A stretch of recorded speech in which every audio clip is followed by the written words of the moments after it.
heroes and there are legends. Heroes come and go. Legends never die. We usually say that you cannot become a legend before death. These are living legends. If the legends fall silent, who will teach the children of our ways? Sun Coaches Podcast, Season 5, brought to you by Titan Sensor, is proud to present The Legends.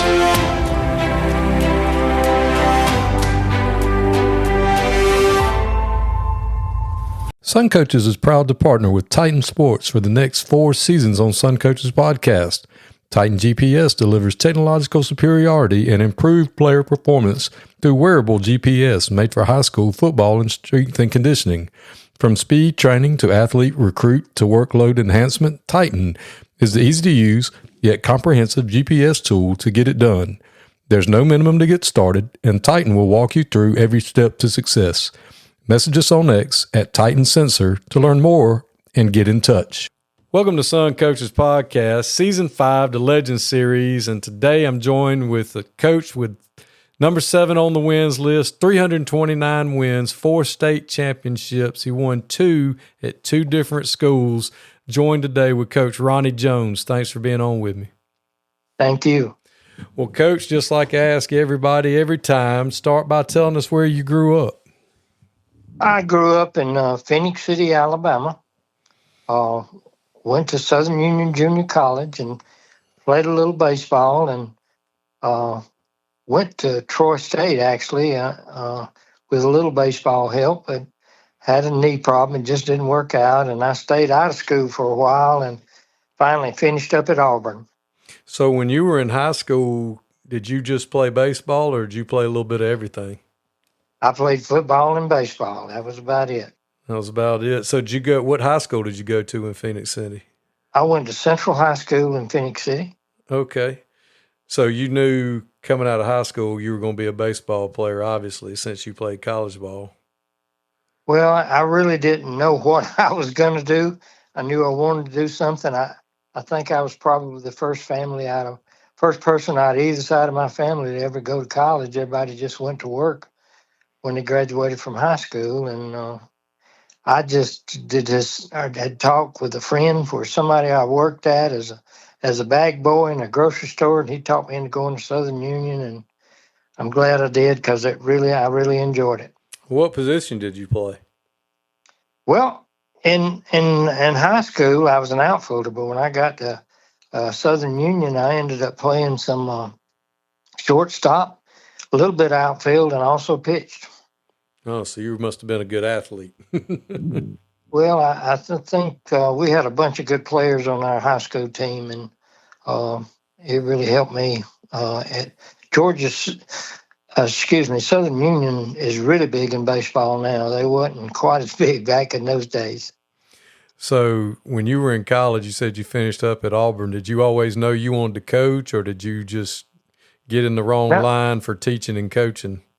I'm going to be honest. It's kind of a funny story. I got out of college and went back and got out again, and I was working for cable TV in Opelika, Alabama, and went to work one day, and in order to put the cable TV in, you got to drill in a hole in the floor to go up under the house and run the wire through. Well, I did all that and came back in, and I was underneath the house, and I saw some smoke. And so I went back in the house, and the guy was on the phone, and I said, "Sir, could I talk with you?" And he said, "Don't interrupt me now, I'm on the phone." I stood there staring at him, and I said, "I need to talk to you." And he finally hung up. I said, "Sir, your house is on fire." So what I had done is the fire people came, and they told me that I had drilled into the major electrical circuit of the house and set it on fire, and they didn't know how I was alive because there wasn't no safety bit on the drill. So I knew then I had to do something. So I finally got myself back in college, and my wife encouraged me to go back, and that's what I did, and that's how everything got started. So being an electrician or a cable TV installer was not going to be what you were going to do. No, not any of that stuff was I good at, and I was just trying to figure out what I wanted to do with my life, and finally uh, got through college, and finally got out, and there was a little school in Phenix City, Alabama, which they don't count these on your record, but I did coach in Alabama. I think the record they have for me is Georgia only, but I did coach in Alabama for 3 years at a little school called Woodland Christian. And the only reason that I got that job was because my brother's children went there and knew some folks, and nobody else wanted the job. So I started off at Woodland Christian School in Phenix City, Alabama, and that's where it all began. So you came right out of college as a head coach. I did, and I didn't know what was going on. I didn't have any assistants. And finally, by my third year there, I think I gotten a couple assistants, and that's where I met Frank Killingsworth at, and that's where I was coaching, and that's where everything got started. And never thought I'd be out of Phenix City, Alabama, but ended up in a few places in Georgia. Well, I understand you had a unique practice facility when you were over there in Woodland. Well, we did. A lot of coaches don't believe this now, young coaches, and they don't know what it was like back in the day. But we didn't have a practice field, and at that time, my first year, we was working on a game field, but we had to go. There's a place out there that a lot of people know of called Phenix City Drag Strip, and there was this family who owned a little farm there, and so we went and practiced in a pasture, and that's all we had to practice in. And I can remember guineas running around and pigs and everything else. And you had to be careful if you got tackled, and you might be laying in some chicken mess. But that's just the way it was. That's the only place we had to go. And not only that, I was the basketball coach, and we didn't have a gym, so all of our games were away that first year. So you had all away games. Your football practices were in a literal pasture. Right. That's all. Well, I imagine these people that complain to you about stuff, they can't really say anything, can they? No, and also was the AD and the baseball coach. And I think, if I'm right, I was making about $9,000 a year. And was proud to make it. And proud to make it. I thought it was big money. Oh, yeah. So what was your first job in Georgia after you left Woodland? Well, it's kind of another funny story goes with it. We happened to play Brookwood School my last year at Woodland. And I was in Panama City, Florida, playing in a national church softball tournament. I used to play softball every weekend all over the Southeast. And I was in a little bitty hotel, and I don't know how the headmaster found me, but I got a call out in the office. I had to go out in the office to answer it, and the fellow's name was Aaron Turner. He was the headmaster at Brookwood at that time, and he said, "Coach Jones, we played y'all this past year, and I was really impressed the way your kids carry themselves and how hard y'all played, and I was wondering if you'd come by and interview for our job here at Brookwood." And I told him, I said, "Mr. Turner, me and my wife are both from Phenix City, and we don't have any interest in probably ever leaving Phenix City." And he kept talking to me, and finally I decided, well, yes, sir, I'll come through there. And, this was back before GPS and all this stuff. So anyway, me and my wife found our way to downtown Panama City, and I didn't have nothing but game uniforms and shorts. And I had to buy everything. I bought a suit, tie, and a shirt, and shoes, and socks, and everything, and drove up to Thomasville. And I never will forget to say, I'd never been in an interview. They just kind of gave me the job at Woodland because nobody else wanted it. And I walk into the library there, and there's about 15 men, and I'm so nervous. I didn't even know what to say, but they interviewed me. And before I could get out the job, Mr. Turner walked out with me and said, "Ronnie, I can go." Well, they told me to go sit in the office a minute, and he came out and got me and walked me outside, and he said, "Coach Jones, I can tell you this job is yours if you want it." And he told me the salary. And remember, I told you I was making about $9,000. And at the time, I think it doubled the salary I was making. I walked out to the car and told my wife, and I thought she was going to faint. for the amount of money it was, which was about $19,000, and she looked at me and she said, "No wonder you got the job." I said, "What you mean?" I still had the tags hanging off of my clothes.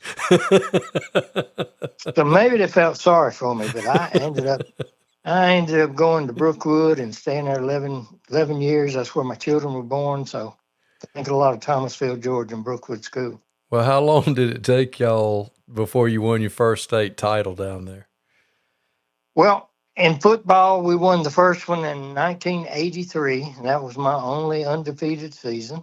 Uh, Won that against Trinity in Dublin. Old Ben Snipes was the coach at Trinity at that time, and we went next year, and I forget what the record was. It was pretty good, but we got beat in the semifinals or something. But then we won it again in 1985, and then we actually won the. I was the coach of the baseball team, and we won the state that same year, 1985-86. So that was a good year for us. So what was that first state championship like? Do you remember? Well, the thing I remember about it, and I still got one of those old tapes around the house somewhere. I don't know if I could find it, but the thing I remember about it, it had my mama and my daddy, my brother, and my sister, and all of them. When we won it, we were all running around and didn't know exactly what we had accomplished, but that's the biggest thing is I remember my whole family was there, and none of them are no longer around, so that's kind of a treasured year for me. And Frank was with you. Did he play for you? Yeah, but he played in, I got there in 79. I think Frank played in 1980, 81, and we had a good year that year, but lost in the playoffs. But Frank wasn't a part of the state championship teams, no. But he did play for you at Brookwood. Yeah, he did. He played for me at Woodland, and I don't know how all that happened really, but his mother and daddy thought a lot of me, and I thought a lot of them, and Frank just wanted to come play for me, so he came and lived with me.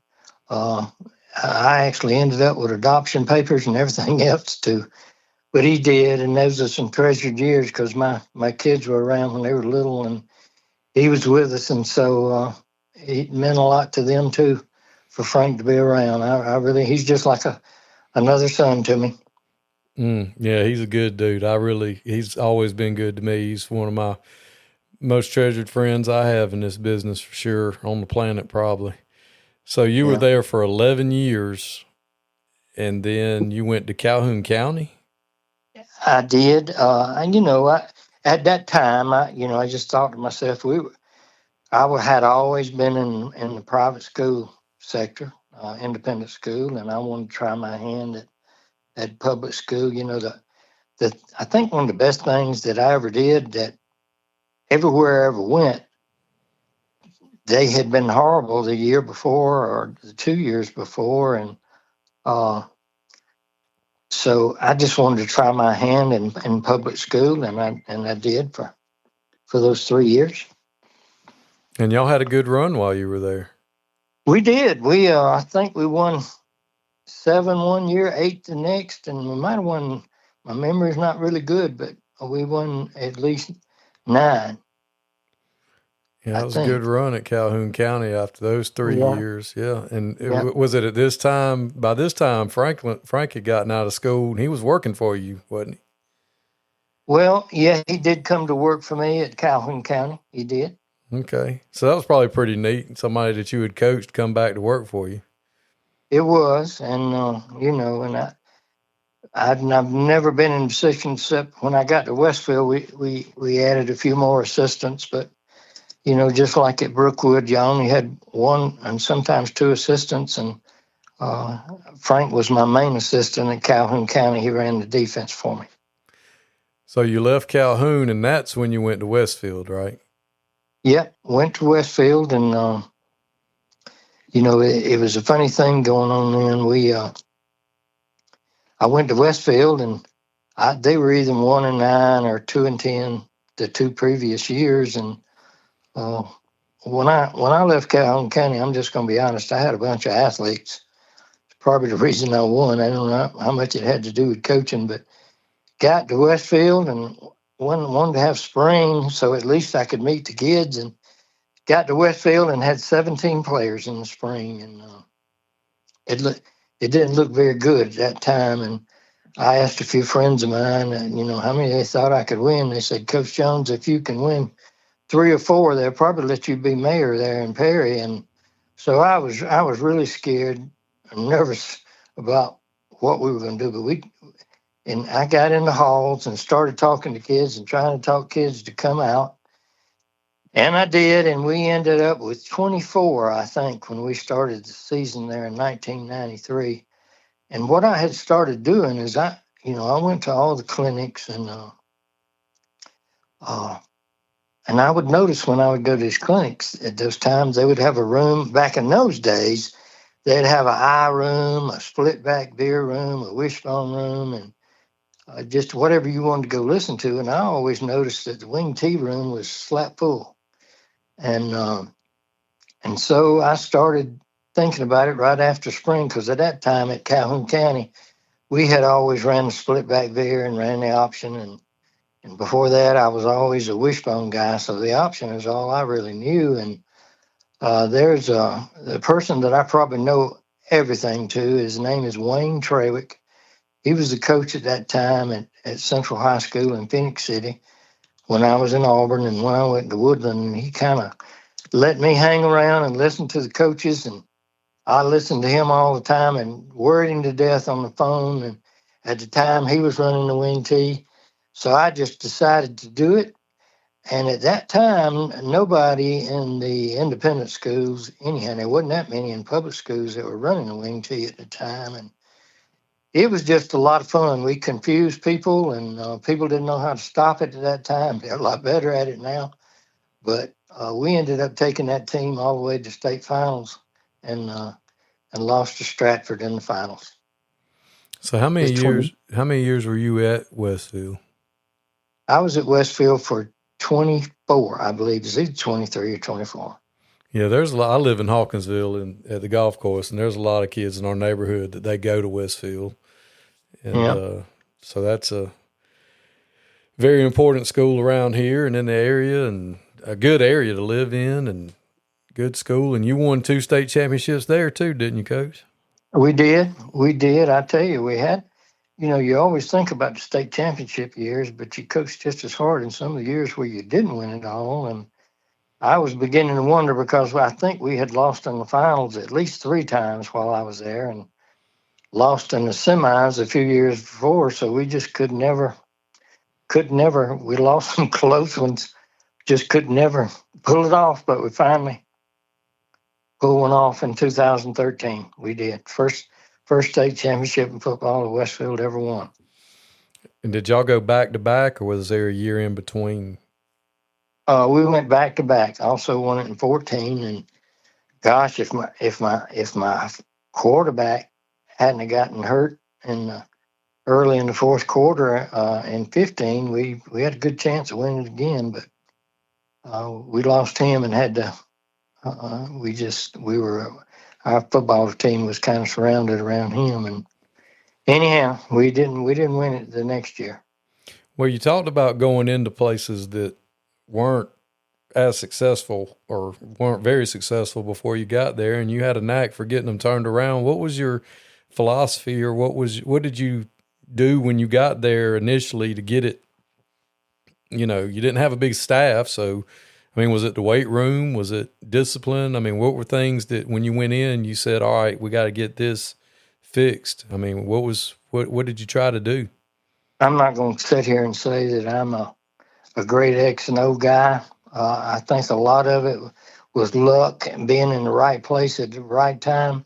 But I will say this, if I did anything that I thought that I did well, but going way back to when I first started coaching, I didn't enjoy my high school football days in high school. And, that was back during the days when there were no water and a lot of pushing and yanking and stuff going on, a lot of language.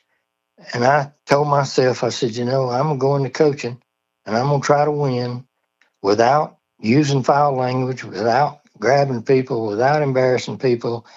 So I think that kids like playing for me. I thought that I always treated them fairly, and they treated me fairly. And I'm not going to say that I didn't get hot and lose my temper every now and then, but I think it's one thing that I did and that I'm proud of is I think I always treated kids like somebody would want their own kids treated, and uh, that's just the way I did it. And the Lord blessed me and was real successful. Well, it's obvious that was your style, because I've coached with Coach Killingsworth and been around him, for the past 10 or 15 years, and I've never heard him talk to children like that either. And that's something that he's always, he learned that from you, and was able to get those kids to play hard. And I've never seen him put his hands on one, and I've never seen him, use foul language with one and still get them to play hard. So he learned that from you. Well, I'm glad he's a good youngin. He ain't no youngin no more, but I still look at him as a youngin. And it just goes to show you that you can motivate kids and get them to play without having to carry on like that. You can, and it doesn't matter whether it's independent school or a public school. That one of the poorest counties in the state. It doesn't matter if you treat them fairly.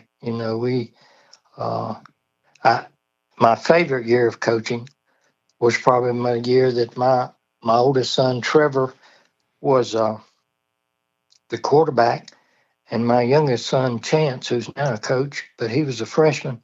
He also played some fullback and linebacker. That was my favorite year coaching. It was because it's your own children. It was just a special year. But my favorite place to have been is Calhoun County, and it's because it was just so. I'm not saying I didn't love the other places, but Calhoun County was special because kids didn't have anything, and they'd do anything for you, and it just meant a lot more to them. What about across the field? Do you remember playing against anybody that you were like, man, that kid's really good? Well, there's so many, and I don't remember names, but you Right. got to imagine when I was at Calhoun County, I was playing against Lincoln counties, and Oh yeah. There's a big misconception out there that you can't be in an independent school and be a good player, but there have and we've played in a lot of the playoffs and have played so many kids, but there were a lot of those kids that I think could have went on and played Division I and never really got the chance. I'm trying to think. I think his name was Selter. I could call you back, but he played at Tatnall Square and ended up playing baseball, I think, at Georgia Tech, and he ended up going on and playing some professional baseball. So I will remember Smelter was his name, Smelter, and he's probably the second. I mean, the first best that I've ever competed against. He was at Tatnall Square during those days. Well, tell me the story about you getting to sing on stage with the Commodores. Well, that story by me. You got to remember that's about 1972, so it has probably gotten stretched a little bit. I've never heard it, so I just want to hear it. Well, we were at a dance, and I don't remember if it was at Southern Union or at Wadley High School, but it was somewhere around Wadley, Alabama, and went to a dance, and everybody was having a good time. And finally, me and a couple other boys they were singing a song that we all knew, and we finally went up on stage and sang with them. And afterwards, I found out a couple of years later, somebody told me, "Did you know that was the Commodores?" And I did not. And what you got to realize is the Commodores at that time in 1972 had not made it yet, but that's who they were, is the Commodores. So you were singing on stage with Lionel Richie and the Commodores. I sure was. Didn't know it at the time, but that's what I was told later. Well, that's a good story. Yeah. That is awesome. So yeah. I understand now you said one of your sons is a coach. He is, and I was going back to, you said that some of the better athletes that I coached. I did want to say this when I went to Brookwood, they asked me in the interview, could I coach girls basketball? And I told them, shoot, yeah, I could coach it, which was a lie. I did coach it at Woodland Christian, but I didn't know what I was doing. I just said that to get the job. And I say this to bring this up, and a lot of people will know who this is. I coached a girl as a senior, and her name was Julie Bryan at the time, and she was a senior on my team. And she came and talked with me, and she said, Coach Jones, I'm gonna have to miss the region tournament, sub-region tournament. I'm going to a junior Miss Beauty pageant. And I tried to talk her out of it. I said, Julie, these girls are depending on it. She was my best player, and I talked and talked and didn't do no good. Well, anyhow, she went to the local junior Miss pageant, ended up winning Junior Miss America, and then she's now Julie Moran, who is the first person on the first female on the sideline of all the, when you see all these women talk now on the sidelines, she was the first person to do that, and she's ended up quite famous, been on TV and everything else. So I would bring that up, but yes, my son Chance is a coach at Southland Academy, and ever since I've retired, what I've planned on doing is retiring and going fishing. And I bet you I've been fishing 5 or 6 times ever since I've retired, and been going like last year to Americas. It's about an hour from Perry, and I'd ride down 2 days a week and didn't do a whole lot, but I wanted to be at least know the kids and help out a little bit where I was needed, and so I could go in the press box on Friday nights. And he doesn't have a great number of coaches and didn't have anybody really to put up there, but that's been quite fun, be able to put on the headphones and talk to your son on Friday nights, because he does run the wing tee. Not many people do that anymore, and so I still know that. So sometimes he agrees with me, and a lot of times he don't. But it's been really fun, and it gives me something to do. I'm still able to watch film and get ready for the next opponent and help where I can there. And not saying I'm a whole lot of help right now, but I still enjoy it, and it gives me something to do. So you're like a consultant. I guess kind of, but. Is Coach Willis still helping y'all over there? Is Carl Willis still help at Southland? He was. He didn't this year. Now I heard that he might be able to come back. There was some illness in the family or something, and he didn't get to help this year. He did come out and help with our snappers and kickers a little bit, but hopefully he can come back next year. He's a good guy. Yeah, he's a good man. I worked with him at Americas when I was there, and I thought the world of him. When my son he did his pre-K down there at the college in Americas, and he was there. So you still live in Perry now? I still live in Perry. That's because the house is paid for. I'm one of the few coaches can say you stayed somewhere long enough to get your house paid for. I know that's right. My wife told me we're not moving. We live in Southern Hills, and she said you can go wherever you want to, but I'm not going anywhere else. I'm comfortably where I'm at. Yeah. So when we come to Perry a lot, we have to get together and eat dinner one night. That'd be great. You mentioned your wife, and that's probably the biggest reason of my success. My wife, Beth, is this year we'll be married 50 years. And well, congratulations. It's not easy. Thank you. It's not easy to be a coach's wife, and I don't know if there'd be anyone that would be a better one than she has been, because she's let me do my job, and she's one of the biggest reasons for my success. Yeah, they have to put up with a lot, that's for sure. They do. And I don't think the average everyday person understands how important that support is when everybody in the world's telling us how horrible we are at what we do. And then you come home, and if you got a good one, they'll leave you alone, let you, and they'll build you back up and, that kind of thing. So that's awesome. Well, who were some of your coaches that you competed against over the years, that you built friendships with, that you just really enjoyed? Now, you might Well, wanted to beat their brains in while you were out there, but you still hugged on the neck before the game or after the game. well, there's so many, and I'm sure I'm going to leave somebody out. But Oh, sure. I mean, 40 years, there's, I yeah, mean, but there was Wayne Prophet. There was where was he at? he was at Riverview, and at the time, and when he was at Riverview, we kind of shared something. That was the place. I don't know if you ever heard of it, where we were playing Riverview, and the transformers caught on fire, and it either killed one or two people Oh, there good Lord. waiting for the players after the game. So that was a horrible night. Me and him kind of shared that together. The last I've heard from Wayne Prophet, he was in Manchester.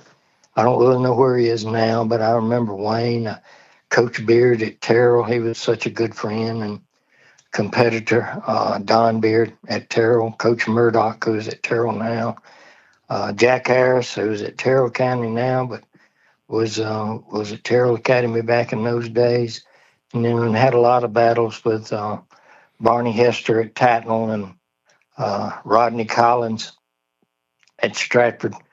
And there's just so many, a lot of good coaches that some of them are gone now, and I wish I could see again. But just a lot of good people, a lot of good coaches. Back in those days, it seemed a little different. We spent a lot of time with each other. Those were back in the days. I can remember when, gosh, we'd get to, that was that reel-to-reel film, and we had to get it on Friday night, and from then, I forget where we went, somewhere around Tifton or somewhere to get it developed, and then you would you get that film developed, and then the next day you either had to put it on Trailways bus or you'd meet somebody. Now with Huddle, you don't have to do that anymore, but I miss those days.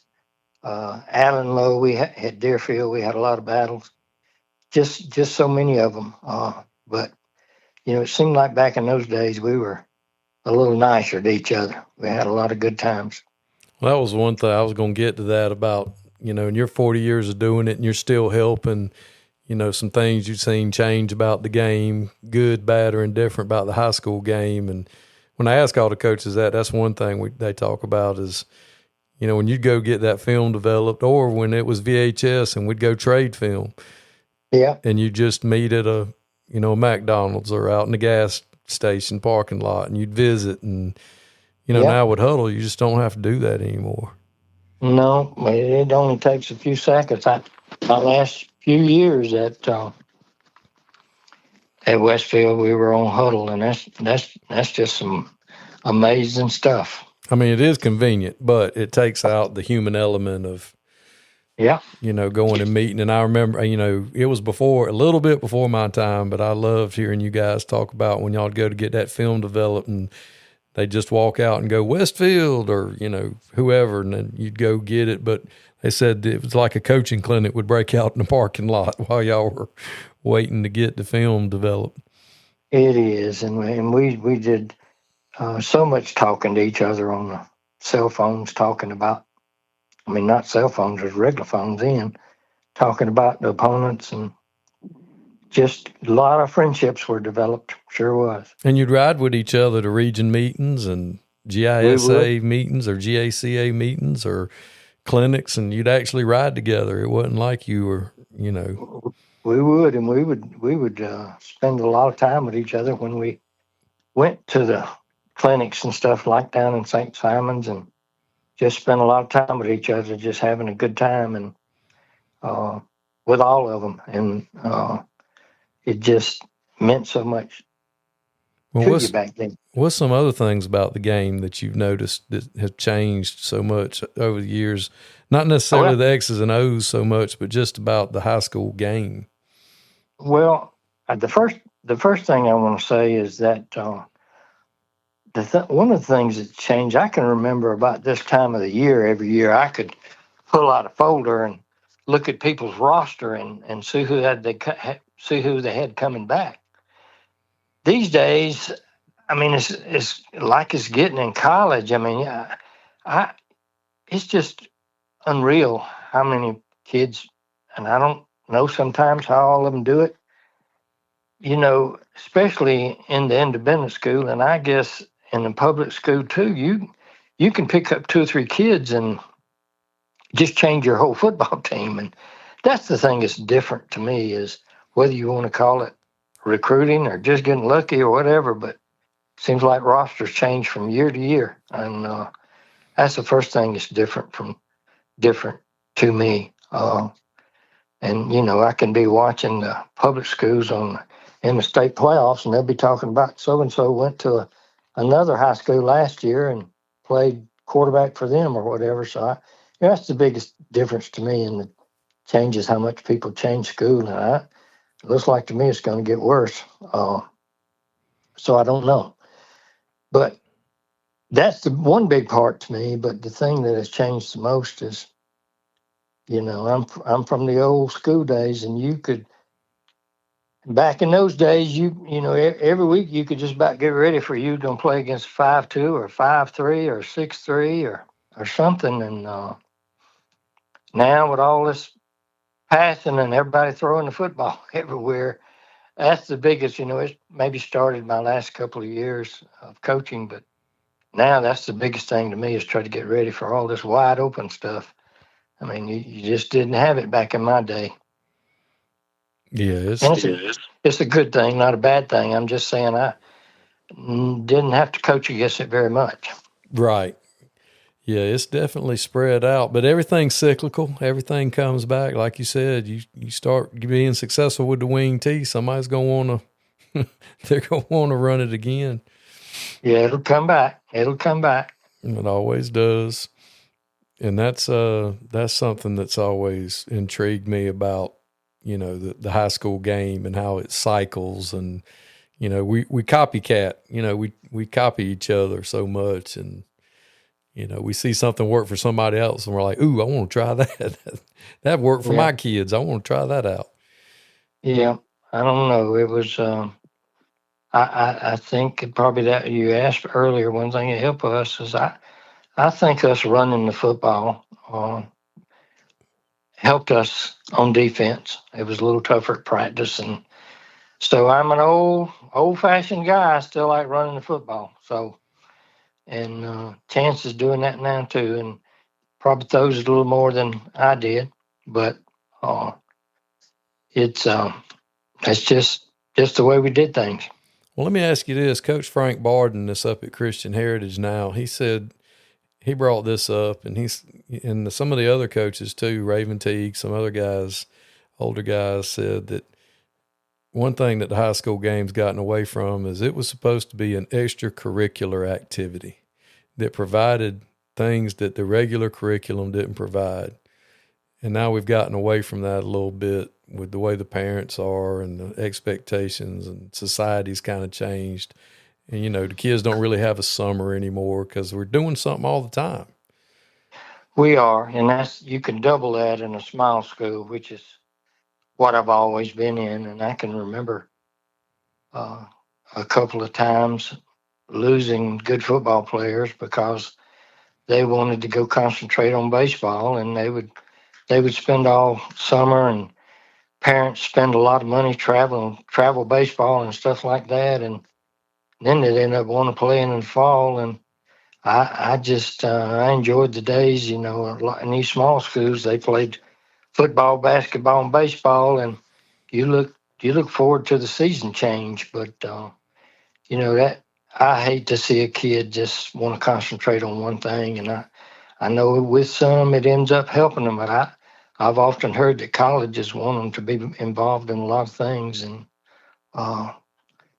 that in a small school you want them to.